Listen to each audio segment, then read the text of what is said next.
मैंने क्या किया कि मैंने उसको विड्थ 15% दी, तो वो जिस कंटेनर में पड़ा था उसको उसने 15% लिया। मैंने विड्थ को करना था 100%, ताकि ये पूरी जो हमारी डिव है उसके अंदर आ जाए। और मैंने हाइट को नहीं छेड़ा ताकि इसका जो साइज़ है वो सेट रहे। लेकिन अगर मैं चाहता हूँ कि इस डिव का साइज़ थोड़ा छोटा करूँ, फॉर एग्ज़ाम्पल मैं इस डिव को साइज़ दे देता हूँ हाइट, मैं इसको दे देता हूँ हाइट 300 पिक्सल्स की, तो ये डिव थोड़ी छोटी होगी जिसकी वजह से नीचे वाला कंटेंट ऊपर आ गया। तो मैं थोड़ा सा इसको बढ़ाता हूँ और फिर इसको हम एक और चीज़ देखेंगे वो कैसे करते हैं। मैंने 400 पिक्सल किया। अब अगर तो मैं अंदर वाले इमेज की हाइट करता हूँ 100%, जो इसकी डिव की हाइट है उसके अकॉर्डिंग, तो थोड़ा सा हमारा इमेज जो है वो स्क्यू हो रहा है, तो हम लोग वो भी नहीं चाहते। तो हम लोग क्या करेंगे, सिंपल सा काम है, इसके अंदर ओवरफ्लो एक लगेगा, ओवरफ्लो को हाइड कर देंगे। मैं एक सेकेंड इसको बाद में लगाऊंगा।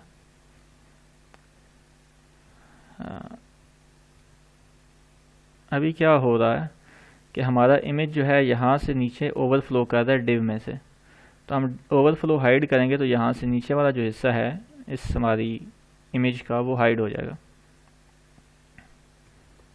ओवरफ्लो हिडन, तो हमें जो नीचे वाला हिस्सा है वो हाइड हो गया, हमारा इमेज ख़राब नहीं हुआ और वो अपनी प्रॉपर पोजीशन पे आ गया।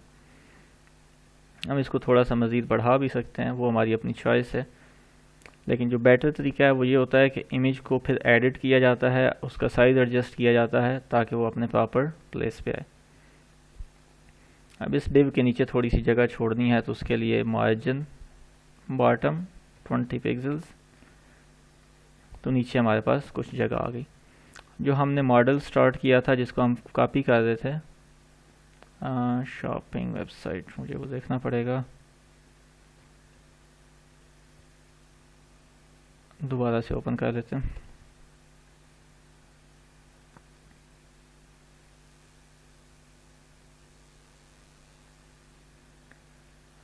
ई शॉप, और ई शॉप के अंदर इंडेक्स, तो किसी हद तक हम इसके करीब करीब आ गए हैं।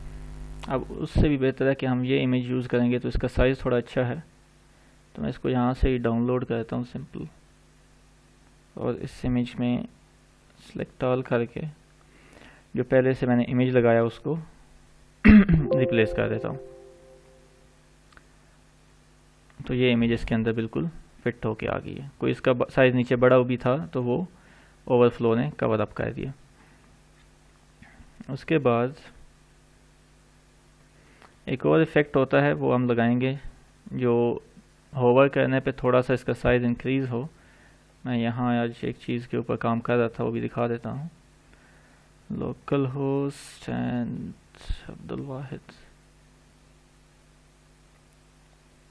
पर्सनल डेटा वॉल्ट, इसके अंदर एडमिन पैनल, और एडमिन पैनल के अंदर फ्रीक्वेंटली आस्क्ड क्वेश्चंस,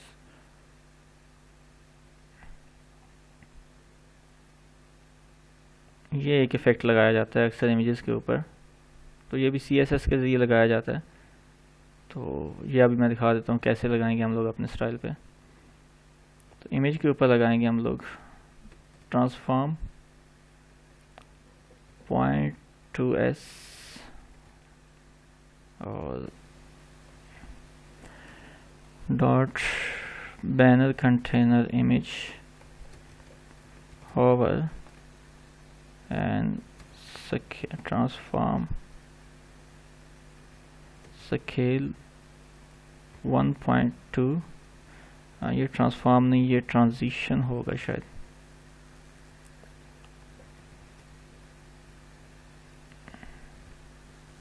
देखते हैं ट्रांजिशन है या क्या। हाँ, ट्रांजिशन ही है। इमेज का साइज़ हमने 1.2% किया, या 1.2 टाइम्स कह लें, तो थोड़ा इसको डिक्रीज़ करते हैं तो थोड़ा सा इमेज आगे मूव करेगा। और इसके बाद जो इसकी हाइट है वो मैं ख़त्म कर रहा हूँ ताकि इमेज की हाइट के साथ ये एडजस्ट करे खुद को। तो उसके बाद एक और चीज़ लगाते हैं, यहाँ पे थोड़ी सी पैडिंग लगाते हैं डिव के अंदर, ताकि इस बॉर्डर और इमेज के दरमियान पहले थोड़ी सी हमें स्पेस नज़र आए। 10 पिक्सल्स। तो जब इमेज ओपन होता है तो साथ में स्पेस है, जब ओवर करते हैं तो वो स्पेस को फिल कर लेता है। ओवर के ऊपर हम लोग और चीज़ें भी लगा सकते हैं, लाइक हम लोग इसको थोड़ा सा फेड कर सकते हैं। फेड के लिए उसकी ऑपेसिटी होती है, वो हम कम कर देंगे, 0.7 करते हैं तो थोड़ी सी ऑपेसिटी। जब हम ऊपर लेके आएंगे तो वो थोड़ा सा ब्लर हो रहा है हमें। और इसके बाद और चीज़ें भी लगाई जा सकती हैं होवर के ऊपर भी। और कलर ऑपेसिटी को थोड़ा सा हम देखते हैं। हम लोग कलर को देखने के लिए पहले हम लोग दो चीज़ें यूज़ कर चुके हैं, मैं दिखा देता हूँ। आज तीसरी और चौथी चीज़ हम यूज़ करेंगे थोड़ी। नॉर्मली हम कलर के लिए ये हेक्साडेसिमल वैल्यूज़ यूज़ कर रहे हैं। आज हम कलर के लिए RGBA और RGB यूज़ करेंगे। तो वो हम अप्लाई करेंगे। सपोज़ किसी का कोई क्वेश्चन है? सर वो जो आपने दो फंक्शन यूज किए ना, ट्रांजिशन वाला और वो जो आपने लिखे, एक बार इसका बता दें। वो ये जो ट्रांजिशन है ये टाइम ड्यूरेशन सेट करते हैं कि कितना टाइम में ये एनिमेशन परफॉर्म हो। 0.1 सेकेंड हम इसको जितना बढ़ाते जाएंगे, मैं इसको 1 सेकेंड करता हूँ तो ये और स्लो होकर परफॉर्म होगी ट्रांजिशन। ये इसको अगर मैं 2 सेकेंड्स की तरफ ले जाता हूँ तो ये मज़ीद स्लो हो जाएगी। और यहाँ जो मैंने किया ट्रांसफॉर्म, तो मैंने ये इसको ट्रांसफॉर्म किया। स्केल मीन उसको रिसाइज़ करना। रिसाइज़ कितना किया है? 1.1 टाइम्स। अगर मैं इसको 2 करता हूँ तो जो इमेज है वो 2 टाइम्स उसका साइज़ बढ़ेगा। जो उसका एक्चुअल साइज़ था उससे 2 टाइम्स। तो ये ट्रांसफॉर्म स्केल है। इसके अंदर और भी ऑप्शन है ट्रांसफॉर्म के। रोटेट भी है इसके अंदर, ट्रांसफॉर्म रोटेट। मैं इसको 45 डिग्रीज करता हूँ, तो जब इमेज के ऊपर होवर होगा तो इमेज रोटेट करेगा। उसके अलावा इसको ट्रांसफॉर्म ट्रांसलेट एक्स करता हूँ, तो ये एक्स डायरेक्शन में 10 पिक्सल्स राइट को मूव करेगा। अब यहाँ पे क्या हुआ है, इसने पहले वाले दोनों को ओवरलैप किया, तो हम एट अ टाइम एक यूज़ कर सकते हैं, क्योंकि जो पहले वाली प्रॉपर्टी है उसको दूसरे वाली ओवरराइड कर जाएगी, फिर तीसरे वाली ओवरराइड कर जाएगी। तो अगर हमने ये काम करना ही है तो हम एक और काम कर सकते हैं कि जो रोटेशन है वो एक और के ऊपर लगा दें। For example banner container. जो एक्स डायरेक्शन में जो ट्रांसलेशन है ये मैथ की टर्म्स हैं, स्केल, रोटेट, ट्रांसलेट। मैं इसको कह देता हूँ 100 पिक्सल्स और इसको भी होवर पे कहता हूँ। इसमें से ये चीज़ मैं एक दफ़ा रिमूव कर देता हूँ, क्योंकि स्केल मैंने उसको 1 कर दिया तो उसका इम्पेक्ट नहीं है। तो ये इसके ऊपर आया। एक सेकेंड, लेकिन वो भी नहीं चलेगा क्योंकि हमारा पॉइंटर सीधा डिव से आगे मूव करके इमेज के ऊपर चला जाता है।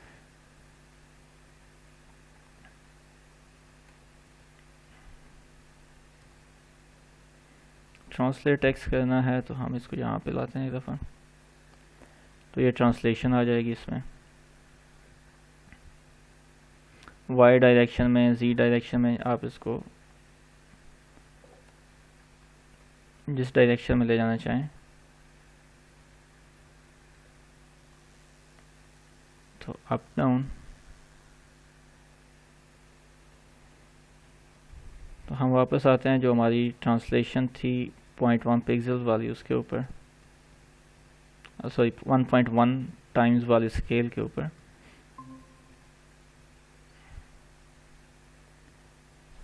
सर इसमें जो ओपेसिटी है वो ब्लर शो करवाने के लिए है? ओपेसिटी उसको ब्लर करने के लिए, जितना आप इसका पॉइंट के बाद वैल्यू कम करेंगे उतनी ज़्यादा ब्लर होगी, जितना आप इस वैल्यू को कम करेंगे उतनी ज़्यादा ओपेसिटी कम होती जाएगी। आप इसको 1.75 जो भी रखना चाहें, नॉर्मली 1.7 तक रखा जाता है ताकि ना ज़्यादा ब्लर हो जाए और ना ही ज़्यादा रिजिड रहे। तो इसको हम थोड़ा सा फास्ट करते हैं क्योंकि अभी बहुत स्लो है। तो ये चीज़ आ गई। अब हम देखते हैं RGB और RGBA को। RGB और RGBA को देखने के लिए हम इस इमेज के ऊपर एक टेक्स्ट लगाते हैं। टेक्स्ट कैसे लगाएंगे? ये हमारा वो कंटेनर है जिसके अंदर हमारा इमेज है, तो हम इसके अंदर H1 का एक एलिमेंट लगाते हैं और हम इसके ऊपर लिखते हैं EN शॉप। अभी होगा क्या कि ये इमेज के ऊपर अलग से नज़र आएगा और हम इसको H1 नहीं H2 कर देते हैं क्योंकि हमने H1 को ऑलरेडी कुछ स्टाइल किया हुआ, तो हमें प्लेन सा टेक्स्ट चाहिए। अब मैं चाहता हूँ कि ये इस इमेज के ऊपर आए, तो इमेज के ऊपर लाने के लिए इसकी जो पोजीशंस वगैरह हैं वो चेंज करनी पड़ेंगी। मैं इसको क्लास एक लगाता हूँ ताकि हम इसको CSS में जाकर स्टाइल कर सकें। तो मैं इसको क्लास भी ई शॉप के नाम से लगा सकता हूँ।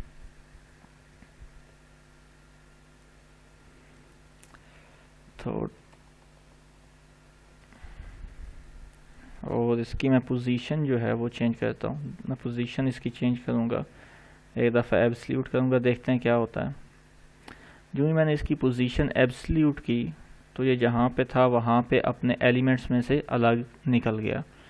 पहले ये अपनी एक पोजीशन ऑक्यूपाई कर रहा था, लेकिन अब ये अपनी कोई पोजीशन ऑक्यूपाई नहीं कर रहा, बल्कि जहाँ हम इसको कहेंगे ये वहाँ चला जाएगा।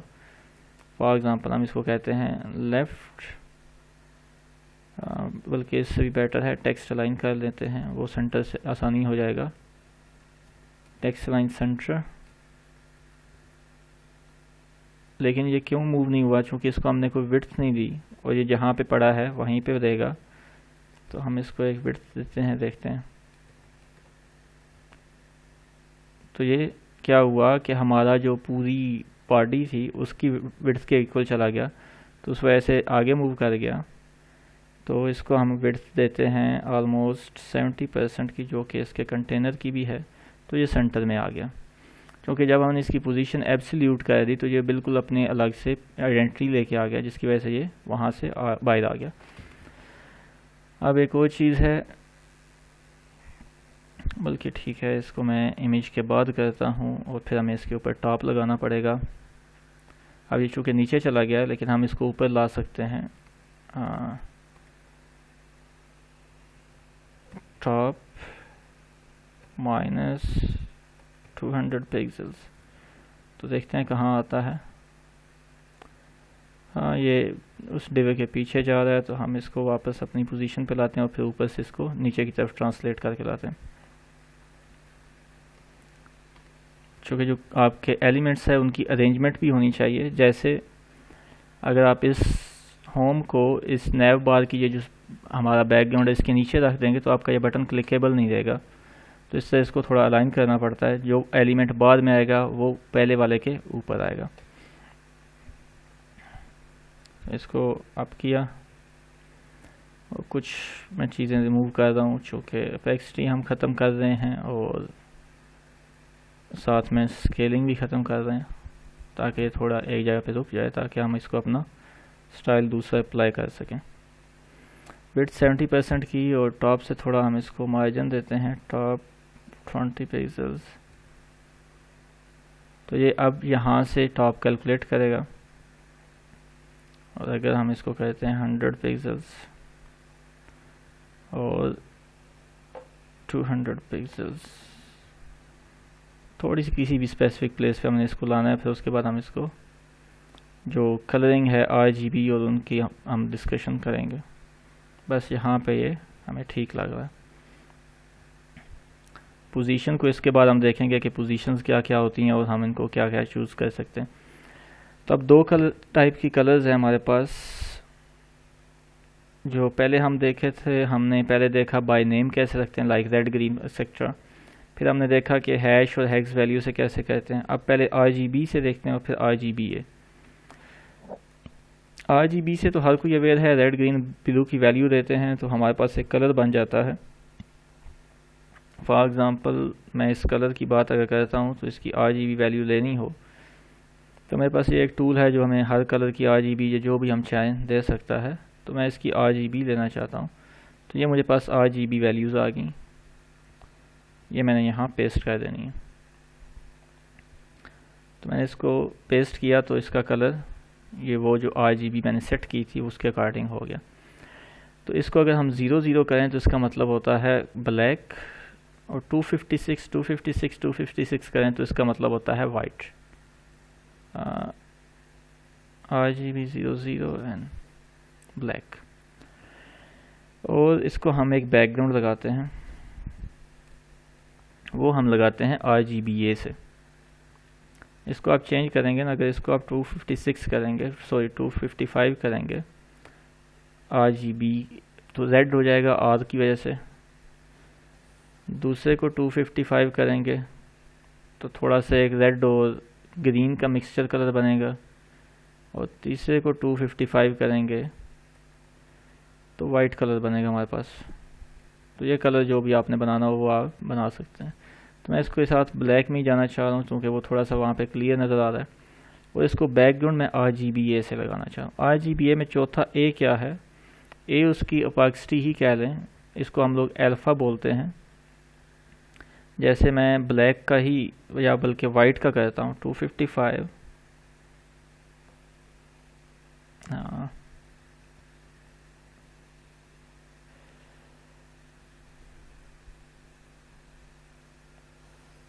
सर ये जो आप टूल यूज़ कर रहे हैं इसमें से हम ये RGB वाले कैसे हम फाइंड करेंगे? जैसे हम जो मर्जी ले सकते हैं। तो वो साइड HTML लेंगे तो हेक्स वैल्यूज आएंगी। कहाँ करेंगे, क्या चीज़? यानी वहाँ पे क्लिक कैसे करेंगे? नहीं, कि वहाँ पे जिसमें पॉइंटर वहाँ लेके पे जाते हैं और कंट्रोल X की प्रेस करते हैं इलेक्ट्रॉनिक कीबोर्ड से। इसको क्या हुआ है, मैं इसको एक दफ़ा क्लोज करके ओपन करता हूँ।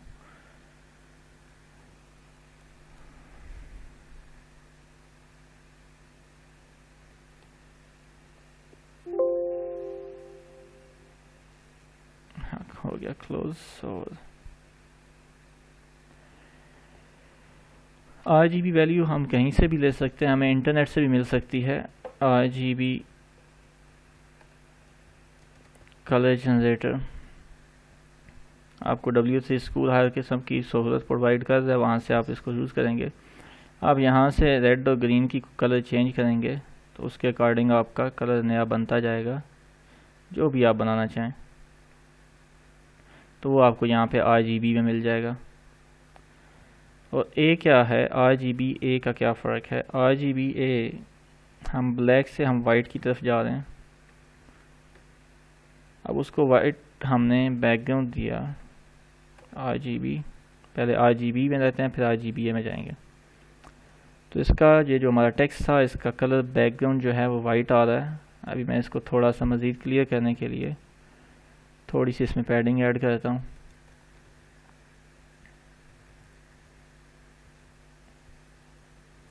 तो ये हमारे पास वाइट कलर में आ रहा है।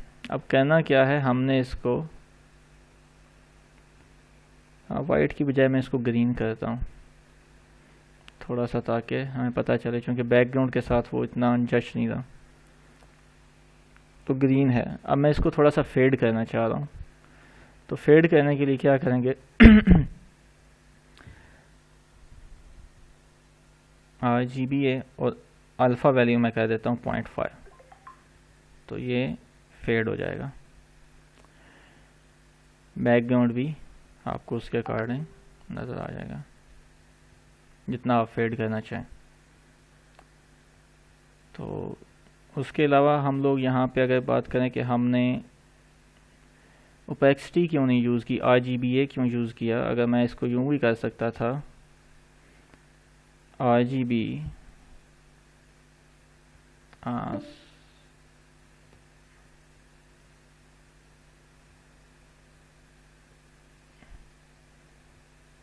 RGB एंड देन हाँ ये चीज़ मैं इसको ओपेक्सिटी अगर कम करता हूँ तो ओपेक्सिटी मैंने क्यों नहीं यूज़ की, मैंने RGBA क्यों यूज़ किया। ओपेक्सिटी क्या करेगी, वो जो हमारा टेक्स्ट है उसको भी फेड कर देगी। 0.5 करता हूँ तो हमारा टेक्स्ट भी फेड हो गया। तो ये कलर नहीं बल्कि पूरा एलिमेंट फेड हुआ है। तो RGBA हमें वहाँ पे यूज़ करेंगे तो हमारा सिर्फ और सिर्फ कलर फेड होगा और बाकी जो हमारा टेक्स्ट है वो एज इट इज़ ओपेक्सिटी के साथ अपनी खड़ा रहेगा।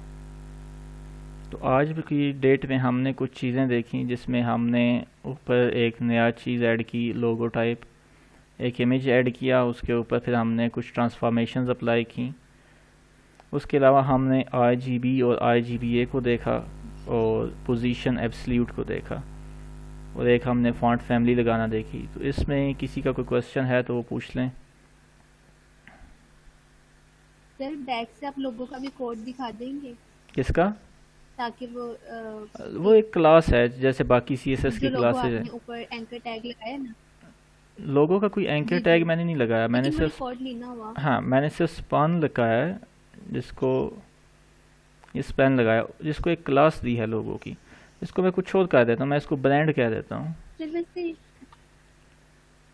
तो मैं उसी को टैग का क्या पर्पस होता है? किस स्पैन टैग इनलाइन टैग है, इसको हम लोग यूज़ करते हैं। यहाँ पे मैंने इसको एक्सप्लेन किया था नीचे कि किसी भी जगह पे हम अपनी स्पेसिफिक स्टाइलिंग लगाना चाह रहे हैं लेकिन हम नहीं चाहते कि बाकी टैग से या बाकी जो उसका फ्लो है उससे आउट जाए।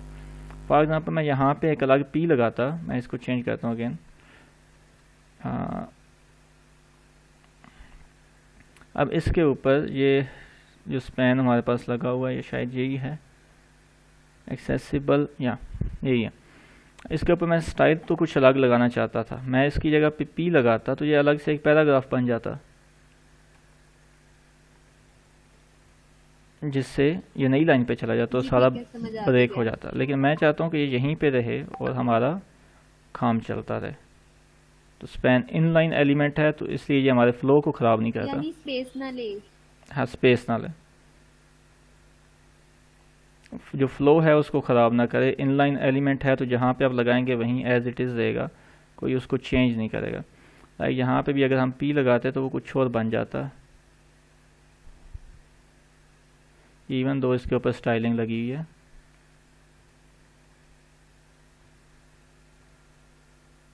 तो देखें वो अपना पोजीशन ब्रेक कर गया। तो स्पैन ने उसको होल्ड करके रखना है, जिस लेआउट में हमने उसको रखना है उसी में रहना। और किसी का कोई क्वेश्चन?